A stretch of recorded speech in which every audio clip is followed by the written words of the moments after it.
네, 오늘 50장 이제 읽기 시작합니다. 이제 드디어 이제 바벨론에 대한 심판이 52장, 51장 끝까지 계속해서 진행이 됩니다. 바벨론을 심판하는 이유는 이제 한 5가지 정도 나오게 될 겁니다. 오늘 2절에 나오는 것처럼 우상 숭배의 죄가 나오고요. 그리고 두 번째는 예루살렘 성전을 파괴했잖아요.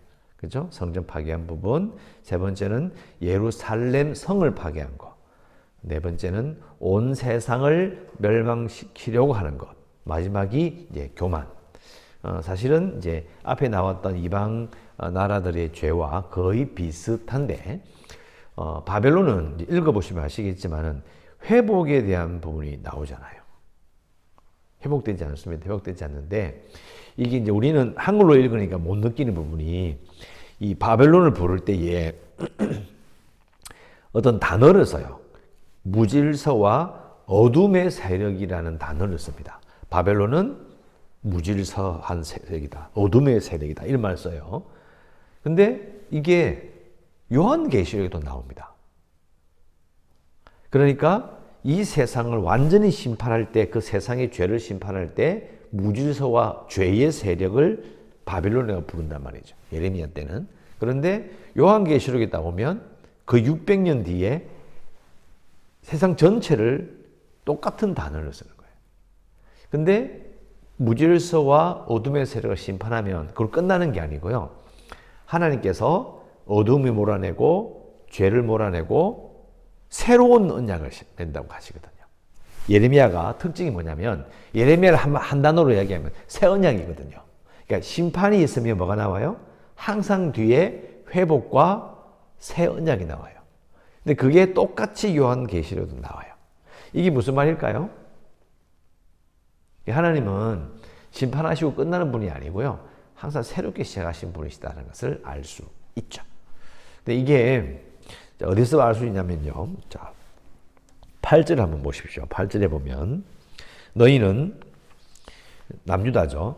바벨론 가운데에서 도망하라. 갈대아 사람의 땅에서 나오라. 양떼에서 앞서가는 순념소 같이 하라. 이게 막 나오라는 거죠. 근데 우리는 이게 바벨론 도망해야 되고 망하니까 도망해야지. 근데 이게 구약 전체를 보면요. 자, 아브라함이 어디서 나왔어요? 아버지 데라와 함께. 갈대아 우르잖아요. 여기. 바로 이 땅이에요. 자, 그러면 되게 이상한 상황이 되는 거예요. 왜요? 그들의 조상이 갈대아 우르에서 이렇게 가나안 땅 왔잖아요. 근데 후손들이 포로되어 어디 갔어요? 다시 그 땅으로 간 거야. 갈대아 우르. 그발 강가에서. 근데 지금 다시 거기서 돌아와. 그럼 어떻게 된다는 거예요? 다시 시작하는 거잖아요. 야, 하나님이 딱 보면 느끼죠. 왜 하필 거기로 포로 보내느냐. 이제 그게 되는 거예요. 그러니까 하나님께서 아브라함의 언약을 맺으셨던 그 장면이 다시 반복이 되는 거예요. 근데 똑같은 언약은 아니죠. 왜? 아브라함이 하나님과 언약 맺을 때 율법이 있었어요? 없었어요? 율법이 없었어요. 율법은 그 뒤에는 5세 때 나와요. 그러니까 율법이 있고 그게 중요한 게 아니라 하나님께서 아브라함을 통하려 하여 하시려고 했었던 하나님의 뜻이 모세 때가 되어서 제사장 나라라는 구체적인 뜻이 드러나잖아요. 그런 것처럼 다시 시작해서 또 하나님은 또 그 일을 하시겠다는 거지. 그걸 느낄 수 있어요. 그러니까 이게 이 상황을 딱 생각해 보면 그게 보여요. 그러니까 이 바빌론이 무너지는 그 큰 제국이 완전히 망하는 무시무시한 그런 상황에서 하나님께서 말씀하시는 거죠. 남유다 사람들아, 이스라엘아, 나와라. 탈출해라. 어디로 간다는 이야기예요? 가나안 땅으로 가자. 하나님께서 다시 시작하신다는 거죠. 그 부분이 계속 반복해서 나타납니다. 보면 이제 다시 또 3절에 보시면 나오죠. 한 나라가 북쪽에서 나와서 그를 쳐서 그 땅으로 황폐하게 하여 그 가운데 사는 자가 없게 할 것임이라. 사람이나 짐승이나 다 도망해라. 비슷한 부분이 나오죠. 그죠? 도망해라.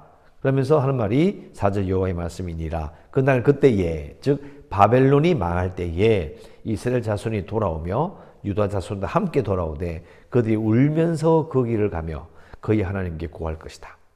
그들이 그 얼굴 시온을 향하여 그 길을 물으며 말하기를 너희는 오라 잊을 수 없는 영원한 언약으로 여호와와 연합하라 하리라. 이제 그 땅으로 돌아오면서 울면서 하나님께로 돌아가자. 시온으로 돌아가자. 이렇게 하게 되고 영원한 언약이 뭐예요? 이게 바로 새 언약이죠. 새 언약으로 하게 될 것이다 라는 것을 말하게 된다라고 합니다. 그리고 이제 6절, 즉 1절부터 5절까지는 앞으로 그렇게 될 거라는 이야기고요. 근데 6절이 딱 되면 이게 현재형으로 바뀌어요. 내 백성은 잃어버린 양떼다. 앞에는 미래형. 6절은 내 백성은 잃어버린 양떼다. 지금이 양떼라는 거예요. 잃어버린 양떼. 그건 이 양떼는 어디 있는 거예요? 바벨론 땅에 있잖아요. 그러니까 바벨론 땅에 잡혀가서 지금 모여 있어요. 일하고 있어요. 끌려가서 지금 막 노역을 하고 있는데 그들이 잃어버린 양떼래. 왜 이렇게 이야기할까요? 이유는 뒤에 나와요. 목자들이 그들을 곁길로 가게 하여 산으로 돌이키게 하였으므로 그들이 산에서 언덕으로 돌아다니며 쉴 곳을 잊었다. 이게 지도자들이 문제가 있는 거야. 여러분, 양떼는요, 목자가 저기 가서 애들 먹여야 되겠다. 여기서 물 먹여야 되겠다. 그리고 잘 때도요, 잘 곳을 다 정해가고 지켜 보호해야 살지. 계속 왔다 갔다 피곤하면 애들이 못 산대요. 아주 약한 동물이야. 그러니까 쉴 곳을 잊었다 이 말은 지금 양떼가 문제가 심각하다는 이야기예요, 사실은. 돌봐준 사람이 없대. 왜? 지도자의 문제가 있는 거예요. 지도자들이 물론 이제 보통 보면 이제 뒤에도 나오겠지만은 지도자들도 우상 숭배를 하고 있는 거예요. 그쪽에 가서도. 요건 이제 열왕기 하나, 에스겔에 다 나오거든요. 결국은 포로된 공동체들의 현재 상황이 문제가 있다. 이렇게 하나님께서 말씀하시는 거고. 7절에 보면 그들을 만나는 자들은 그들을 삼키며 그의 대적은 말하기를 그들이 여호와 곧 어려운 처소시며 그의 조상들의 소망이신 여호와께 범죄하였은즉 우리는 무죄하다. 그러면 이 우리가 누굽니까? 이 바벨론 사람들이죠. 바벨론 사람들이 이제 이스라엘 사람들이 말하는 거죠. 야, 우리에게 무슨 잘못이 있어?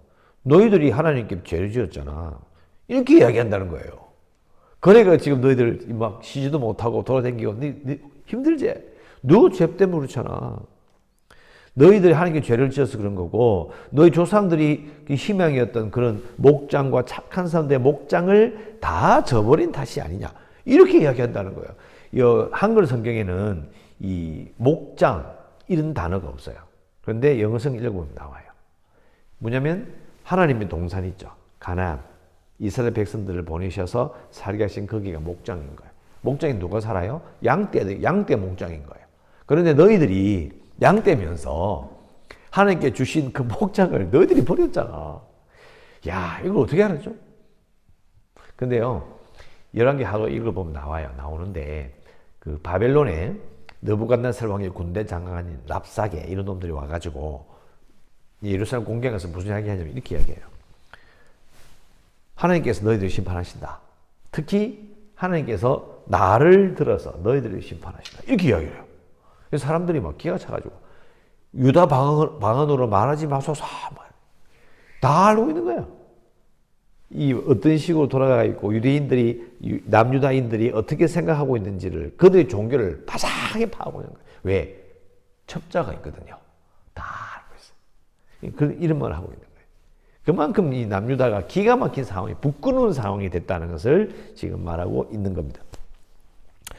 자, 8절에 너희는 바벨론 가운데서 도망하라. 아까 말씀드린 것처럼 또 바벨론을 탈출하라고 말씀하시고 그것이 바벨론에서 도망하여 가나안 땅으로 돌아가는 아브라함의 여정으로 또 들어가게 될 것을 말하고 있는 것이고 9절에 보라 내가 큰 민족의 무리를 북쪽에서 올라가게 하여 바벨론을 대항하게 할 것이고 그들이 대열을 버리고 쳐서 정복할 것이다 라고 하고 10절에 갈대아가 약탈을 당할 것이다 라고 합니다. 그래서 계속해서 이 바벨론에 대한 심판은 계속 나오니까 또 내일 보도록 하겠습니다. 자, 우리가 기도할 것은요. 불의한 세상 권세를 심판하시길 원합니다. 기도할 수 있습니다. 불의한 세상 권세를 심판하시길 원합니다.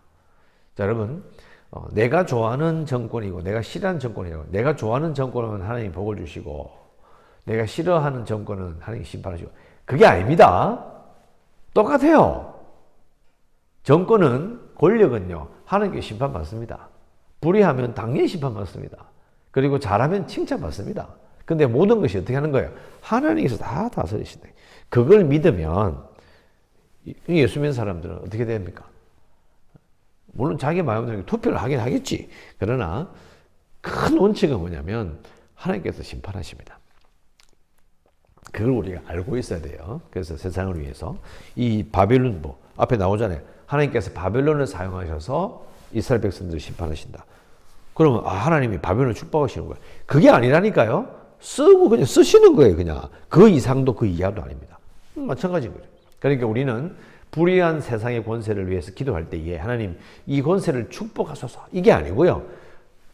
권세를 사용하시다가 하나님께서 불의하면 심판하시는 거예요. 그렇게 기도하는 게 맞는 거죠. 하나님 이 불의한 세상의 권세를 하나님 심판하시고 또 그 다음에 붙는 기도 제목이 이 6절에 나오는 것처럼 잃어버린 양떼라는 말을 생각해 보면서 하나님 우리가 잃어버린 양떼가 되지 않기 원합니다. 이렇게 기도해야죠. 우리가 잃어버린 양떼가 되지 않기를 원합니다. 결국 뒤집어 이야기하면 우리 지도자들이 바른 목자가 되기 위해 기도해야 되는 거죠. 바른 목자를 되기 위해도록 꼭 기도해야 됩니다. 이렇게 기도하시고 이 나라의 교회가 구원의 방주가 될 수 있도록 그리고 재개발 협상하고 지금 소송도 준비 중인데 기도해 주시고 코로나19 또 극복을 위해서도 기도해 주시고 선교지를 위해서 연약한 성도들을 위해서 이 나라를 위해서도 계속 기도하시고 오늘도 은혜 가운데 살아가시기를 주의 이름으로 축원합니다. 기도하겠습니다.